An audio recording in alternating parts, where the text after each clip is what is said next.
Bismillahirrahmanirrahim. Assalamualaikum warahmatullahi wabarakatuh. Teman-teman sekalian, hari ini saya mau bicara tentang kurban. Di dalam Al-Quran, Allah Subhanahu wa Ta'ala berfirman, "Qul inna sholati wa nusuki wa mahyaya wa mamati lillahi rabbil alamin." Katakanlah, sesungguhnya salatku, kurbanku atau pengorbananku, kemudian hidupku dan matiku hanyalah untuk Allah, Rabbnya alam semesta. Kemudian di dalam surat yang lain Allah berfirman, "Fasholli li rabbika wanhar." Maka solatlah untuk Tuhanmu dan berkurbanlah. Pertanyaannya, kenapa di dalam dua ayat ini Allah Subhanahu wa Ta'ala menggandengkan antara ibadah solat dengan ibadah kurban? Ini menjadi sebuah dalil dan juga sebuah bukti bahwa kurban itu memiliki kedudukan yang sangat istimewa dalam syariat Islam. Pertama, ulama bersepakat bahwa ibadah yang dilakukan dengan harta yang paling baik itu adalah menyembelih hewan kurban. Sebagaimana ibadah yang dilakukan dengan fisik paling baik itu adalah ibadah sholat. Jadi kurban dan sholat ini sama-sama ibadah terbaik tapi dengan versi yang berbeda. Kalau kurban versinya ibadah harta, kalau sholat adalah versi ibadah fisik. Tetapi Allah SWT di dalam dua ayat ini menggabungkan dua ibadah ini dengan kalimat inna sholati wa nusuki. Sesungguhnya sholatku dan kurbanku. Fasholli li rabbika wanhar. Sholatlah untuk Tuhanmu dan juga berkurbanlah. Ini fadilah atau keutamaan pertama dari menyembelih hewan kurban. Yang kedua, sedekah yang paling istimewa di sisi Allah itu adalah menyembelih hewan kurban.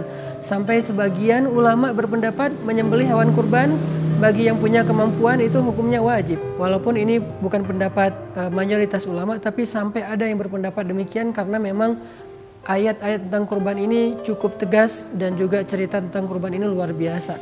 Rasulullah SAW sendiri juga sangat menganjurkan kita untuk berkurban karena memang pengorbanan ini bukan hanya ibadah yang dilakukan oleh umat Islam atau umat Rasulullah SAW, tapi juga sudah dilakukan dari zaman Nabi Adam.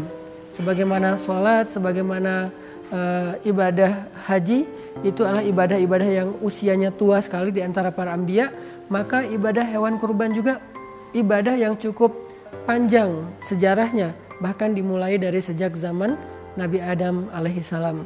Sehingga saya mengajak teman-teman semuanya, tahun ini yuk kita jalankan salah satu di antara syariat agama Islam, salah satu di antara perintah Allah Subhanahu wa Ta'ala. Kalau kita merasa bahwa selama ini kita punya uang untuk hanya membeli tas, punya uang sekedar membeli celana, membeli baju, yang itu bukan kebutuhan primer kita, kecuali hanya lebih ke entertain atau lebih ke fashion dan style, lifestyle kita, harusnya kita sedikit lebih sungguh-sungguh untuk ngebela-belain biar bisa kurban. Karena kata ulama, kurban itu adalah sedekah yang paling afdol, sedekah yang paling istimewa.